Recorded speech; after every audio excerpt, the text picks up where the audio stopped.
ನಮಸ್ಕಾರ ಸ್ನೇಹಿತರೆ, KCET 2026 ಅಪ್ಡೇಟ್ಗೆ ನಿಮಗೆ ಸ್ವಾಗತ ಸುಸ್ವಾಗತ.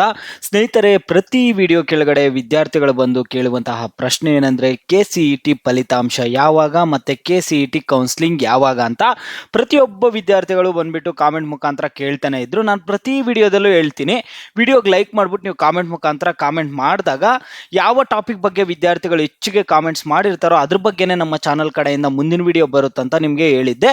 ಈಗ ಈ ವಿಡಿಯೋದಲ್ಲಿ ನಿಮಗೆ ತಿಳಿಸ್ಕೊಡ್ತಿರುವಂತದ್ದು ಏನಂದ್ರೆ ನಿಮ್ಮ ಒಂದು ರಿಸಲ್ಟ್ ಬಗ್ಗೆ ತಿಳಿಸ್ಕೊಡ್ತಿದ್ದೀನಿ, ಮತ್ತೆ ನಿಮ್ಮ ಒಂದು ಕೌನ್ಸಿಲಿಂಗ್ ಬಗ್ಗೆ ಆದ್ರೆ ತಿಳಿಸ್ಕೊಡ್ತಿದ್ದೀನಿ. ರಿಸಲ್ಟ್ ಡೇಟ್ ಮತ್ತೆ ಕೌನ್ಸಿಲಿಂಗ್ದು ಇಷ್ಟು ದಿನ ನಿಮ್ಗೊಂದು ಕ್ಲಾರಿಫಿಕೇಶನ್ ಆದ್ರೆ ಕೊಡಕ್ ಆಗ್ತಿರ್ಲಿಲ್ಲ. ರಿಸಲ್ಟ್ ಡೇಟ್ ಬಗ್ಗೆನೂ ಅಷ್ಟೇ, ಕೌನ್ಸಿಲಿಂಗ್ ಬಗ್ಗೆನೂ ಅಷ್ಟೇ.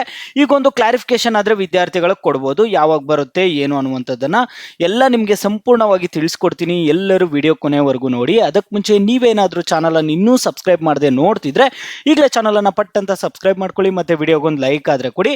ವಿದ್ಯಾರ್ಥಿಗಳು ವಿಡಿಯೋ ನೋಡ್ತಿದ್ದೀರಾ ಮತ್ತೆ ಕಾಮೆಂಟ್ಸ್ ಕೂಡ ಮಾಡ್ತಿದ್ದೀರಾ, ಮತ್ತೆ ಅದರ ವಿಡಿಯೋಗೆ ಲೈಕ್ ಕೊಟ್ಬಿಟ್ಟು ಚಾನಲ್ ಅನ್ನ ಸಬ್ಸ್ಕ್ರೈಬ್ ಆದ್ರೆ ಮಾಡ್ಕೊಳ್ತಿಲ್ಲ. ಸ್ನೇಹಿತರೆ, ಆದಷ್ಟು ನೀವು ವಿಡಿಯೋಗೆ ಲೈಕ್ ಮಾಡಿಬಿಟ್ಟು ಚಾನಲ್ ಅನ್ನ ಸಬ್ಸ್ಕ್ರೈಬ್ ಮಾಡ್ಕೊಳ್ಳೋದ್ರಿಂದ ನಮ್ಮ ಚಾನಲ್ ಕಡೆಯಿಂದ ನಿಮ್ಗೆ ಎಲ್ಲ ಫ್ರೀಯಾಗಿ ಅಪ್ಡೇಟ್ ಸಿಗ್ತಿರುತ್ತೆ. ನಿಮಗೆ CET ನೀಟ್ ಮಾತ್ರವಲ್ಲ, ಸ್ಟೇಟ್ ಮತ್ತೆ ಸೆಂಟ್ರಲ್ ಗೌರ್ಮೆಂಟ್ ಸ್ಕಾಲರ್ಶಿಪ್ ಅಪ್ಡೇಟ್ಸ್ ಕೂಡ ಫ್ರೀಯಾಗಿ ಸಿಗ್ತಿರುತ್ತೆ. ಅದರಿಂದ ನೀವು ಆದಷ್ಟು ಚಾನಲ್ ಅನ್ನ ಸಬ್ಸ್ಕ್ರೈಬ್ ಮಾಡಿಕೊಂಡು ವಿಡಿಯೋಗೆ ಲೈಕ್ ಕೊಟ್ಬಿಟ್ಟು ನಮಗೆ ಪ್ರೋತ್ಸಾಹ ಆದ್ರೆ ಕೊಡಿ. ನೋಡಿ ಸ್ನೇಹಿತರೆ, ನಾನೀಗ ಡೈರೆಕ್ಟ್ ಟಾಪಿಕ್ಗೆ ಬರ್ತೀನಿ. ಇಲ್ಲಿ KCET ಫಲಿತಾಂಶದ ಬಗ್ಗೆ ಇಷ್ಟು ದಿನದಿಂದ ವಿದ್ಯಾರ್ಥಿಗಳು ಕೇಳ್ತಾನೆ ಇದ್ರು. ನಿಮ್ಗೆ ಎಕ್ಸಾಕ್ಟ್ ಒಂದು ಡೇಟ್ ಕೊಡಕ್ ಆಗ್ತಿರ್ಲಿಲ್ಲ. ನಾನು ಹಿಂದಿನ ವಿಡಿಯೋಸ್ ಅಲ್ಲಿ ಕೂಡ ತಿಳಿಸ್ಕೊಟ್ಟಿದ್ದೆ. ಇದು ಡೈರೆಕ್ಟರ್ ಆದ ಇಲ್ಲಿ KA ಡೈರೆಕ್ಟರ್ ಆದ H ಪ್ರಸನ್ನ ಸರ್ ಕೂಡ ನಿಮ್ಗೆ ಹೇಳಕ್ ಆಗಲ್ಲ ರಿಸಲ್ಟ್ ಡೇಟ್ ಅನ್ನ ಅಂತ ನಾನು ಹಿಂದಿನ ವಿಡಿಯೋದಲ್ಲಾದ್ರೆ ಹೇಳಿದ್ದೆ. ಆದ್ರೆ ನಿಮ್ಮ ರಿಸಲ್ಟ್ ಇವಾಗ ಯಾವಾಗ ಬರುತ್ತೆ ಅನ್ನುವಂಥದ್ದನ್ನ ಈಗ ಹೇಳ್ಬೋದು. ಈಗ ಹೇಳುವಂತಹ ಸಮಸ್ಯೆ ಅಂತೂ ಇಲ್ವೇ ಇಲ್ಲ. ಯಾಕಂದ್ರೆ ಒಂದು ಸ್ಪ್ಲಿಟ್ ಕೌನ್ಸಿಲಿಂಗ್ ಮಾಡ್ತಾರಂತ ಕನ್ಫರ್ಮ್ ಮಾಡಿದ್ದಾರೆ. KCET separate counselling, NEET separate counselling ಮಾಡ್ತೀವಿ ಅನ್ಬಿಟ್ಟು ಕನ್ಫರ್ಮೇಶನ್ ಕೊಟ್ಟಿದ್ದಾರೆ. ಅದರಿಂದ ರಿಸಲ್ಟ್ ಡೇಟ್ ಅನ್ನ ಹೇಳ್ಬೋದು. ಮತ್ತೆ ಹಿರಿಯೂರಲ್ಲಿ ಅಗ್ರಿಕಲ್ಚರ್ ಪ್ರಾಕ್ಟಿಕಲ್ ರೀ ಎಕ್ಸಾಮ್ ಏನಿತ್ತು, ಆ ಒಂದು ಎಕ್ಸಾಮ್ ಯಾವಾಗ ನಡೆಯುತ್ತೆ, ಅದ್ರ ಫಲಿತಾಂಶ ಯಾವಾಗ ಅನ್ನುವಂಥದ್ದು ಕೂಡ ತಿಳಿಸ್ಕೊಟ್ಬಿಟ್ಟಿದ್ದಾರೆ. ಇವೆರಡು ಏನು ಅಡ್ಡ ಇತ್ತು ನಿಮ್ಮ ಒಂದು ಫಲಿತಾಂಶಕ್ಕೆ, ಇವೆರಡು ಈಗ ನಿಮಗೆ ಅಡ್ಡ ಆದ್ರೆ ಇಲ್ಲ. ಅದರಿಂದ ಈಗ ನಿಮಗೆ ಅಫಿಷಿಯಲ್ ಆಗಿ ರಿಸಲ್ಟ್ ಡೇಟ್ಸ್ ಅನ್ನ ಅವರು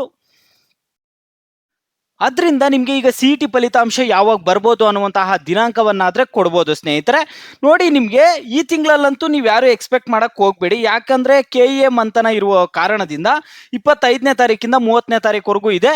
ರಿಸಲ್ಟನ್ನು ಈ ತಿಂಗಳಲ್ಲಂತೂ ನೀವು ಎಕ್ಸ್ಪೆಕ್ಟ್ ಮಾಡಕ್ಕೆ ಹೋಗಬೇಡಿ. ಇದೊಂದು ರೀಸನ್. ಆದರೆ ಇನ್ನೂ ಒಂದು ರೀಸನ್ ಇದೆ ನಿಮಗೆ. ಏನಂದರೆ ಅಗ್ರಿಕಲ್ಚರ್ ಪ್ರಾಕ್ಟಿಕಲ್ ರೀ ಎಕ್ಸಾಮ್ದು ಸ್ನೇಹಿತರೆ, ಈ ಒಂದು agri practical exam time table ಆದರೆ ನಿಮಗೆ ತೋರಿಸಿದ್ದೆ ಆಲ್ರೆಡಿ. ಇದನ್ನೆಲ್ಲ ನಿಮ್ಗೆ ಡೀಟೇಲ್ ಆಗಿ ಎಕ್ಸ್ಪ್ಲೇನ್ ಮಾಡಿದ್ದೀನಿ. ಈಗ ನಿಮಗೆ ರಿಸಲ್ಟ್ಗೆ ನಿಮ್ಮ CET ಫಲಿತಾಂಶಕ್ಕೆ ಏನು ಯೂಸ್ ಇದೆಯೋ ಅದನ್ನು ಮಾತ್ರ ಎಕ್ಸ್ಪ್ಲೇನ್ ಮಾಡ್ತೀನಿ. ಸುಮ್ಮನೆ ಟೈಮ್ ವೇಸ್ಟ್ ಮಾಡೋದು ಬೇಡ. ನೋಡಿ ಸ್ನೇಹಿತರೆ, ಪ್ರಾಯೋಗಿಕ ಪರೀಕ್ಷೆಯ ಫಲಿತಾಂಶವನ್ನು ಕೃಷಿ ವಿಶ್ವವಿದ್ಯಾಲಯ ಬೆಂಗಳೂರು ಮತ್ತು KAಗೆ ಸಲ್ಲಿಸುವುದು 2/6/2026.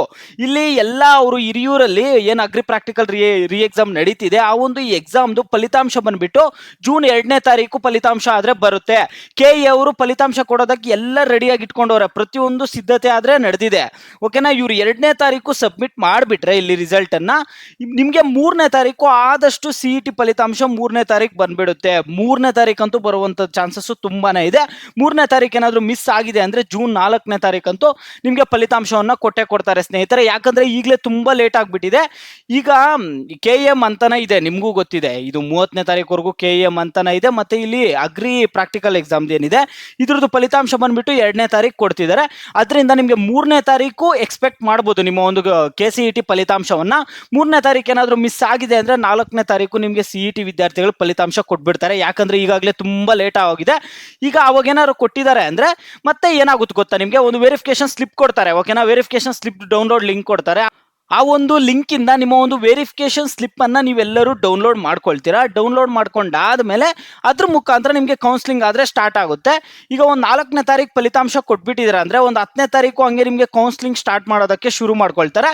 ಓಕೆನಾ, ಶುರು ಮಾಡ್ಕೊಂಡ್ಬಿಟ್ಟು ನಿಮಗೆ KCET ವಿದ್ಯಾರ್ಥಿಗಳಿಗೆ ಒಂದು ಫಲಿತಾಂಶದ್ದು ಕ್ಲಿಯರ್ ಆಗುತ್ತೆ, ಮತ್ತೆ ಕೌನ್ಸಿಲಿಂಗು ಆದಷ್ಟು ಬೇಗ ಬರುತ್ತೆ. 10ನೇ ತಾರೀಕು ಒಳಗಡೆ ಮಾಡೋದಕ್ಕೆ ಎಲ್ಲ ಪ್ಲಾನ್ ಮಾಡ್ಕೊಳ್ತಾರೆ. ಯಾಕಂದ್ರೆ ಈಗಾಗಲೇ ತುಂಬಾ ಲೇಟ್ ಆಗಿರೋ ಕಾರಣದಿಂದ. ಸ್ನೇಹಿತರೆ, ನಿಮ್ಗಿನ್ನೂ ಏನಾದರೂ ಡೌಟ್ಸ್ ಇದೆಯಾ? ನಿಮ್ಗೆ ಏನೇ ಡೌಟ್ಸ್ ಇರಲಿ, CET ಕುರಿತಾಗಿರ್ಬೋದು, ನೀಟ್ ಕುರಿತಾಗಿರ್ಬೋದು, ನಿಮಗೆ ಎಷ್ಟು ಸ್ಕಾಲರ್ಶಿಪ್ ಬರುತ್ತೆ, ನಿಮ್ಮ ಒಂದು ಸ್ಕಾಲರ್ಶಿಪ್ ಕುರಿತಾಗಿರ್ಬೋದು, ಮತ್ತೆ ನಿಮ್ಮ ರ್ಯಾಂಕಿಂಗ್ಗೆ ಸೀಟ್ ಸಿಗುತ್ತಾ ಸಿಗಲ್ವಾ, ಲಕ್ಷಗಟ್ಟಲೆ ರ್ಯಾಂಕಿಂಗ್ ಬಂದುಬಿಟ್ರೆ ಸೀಟ್ ಸಿಗುತ್ತಾ ಸಿಗಲ್ವಾ, ಈ ರೀತಿ ಪ್ರಶ್ನೆಗಳೇನಾದರೂ ನಿಮಗಿದೆಯಾ? ಮತ್ತು ಎಷ್ಟು ಫೀಸ್ ಇರ್ಬೋದು, ಫೀಸ್ ಸ್ಟ್ರಕ್ಚರ್ ಬಗ್ಗೆ ಏನಾದರೂ ಡೌಟ್ಸ್ ಇದೆಯಾ? ಮತ್ತು ವೆರಿಫಿಕೇಶನ್ ಸ್ಲಿಪ್ಪನ್ನು ಯಾವ ರೀತಿ ಡೌನ್ಲೋಡ್ ಮಾಡ್ಕೋಬೇಕು ಅನ್ನೋದ್ರ ಕುರಿತು ಏನಾದರೂ ಡೌಟ್ಸ್ ಇದೆಯಾ? ಕಟ್ ಆಫ್ ಕುರಿತಾಗಿರ್ಬೋದು, ಏನೇ ಆಗಲಿ ನೀವು ಪ್ರತಿಯೊಬ್ಬರು ವಿದ್ಯಾರ್ಥಿಗಳು ವಿಡಿಯೋಗೆ ಲೈಕ್ ಮಾಡ್ಬಿಟ್ಟು ಕಾಮೆಂಟ್ ಮುಖಾಂತರ ತಿಳಿಸಿ. ನಿಮ್ಗೆ ಏನೇ ಡೌಟ್ಸ್ ಇರಲಿ ಎಲ್ಲ ಕಾಮೆಂಟ್ಸ್ಗೂ ರಿಪ್ಲೈ ಮಾಡೋಕ್ಕಾಗದೇ ಇರ್ಬೋದು. ಆದರೆ ಆದರೆ ಯಾವ ಟಾಪಿಕ್ಸ್ ಬಗ್ಗೆ ವಿದ್ಯಾರ್ಥಿಗಳು ಹೆಚ್ಚಿಗೆ ಕಾಮೆಂಟ್ಸ್ ಮಾಡಿರ್ತೀರೋ ಅದ್ರ ಬಗ್ಗೆನೇ ನಮ್ಮ ಚಾನಲ್ ಕಡೆಯಿಂದ ನಿಮಗೆ ಮುಂದಿನ ವಿಡಿಯೋ ಆದರೆ ಬರುತ್ತೆ.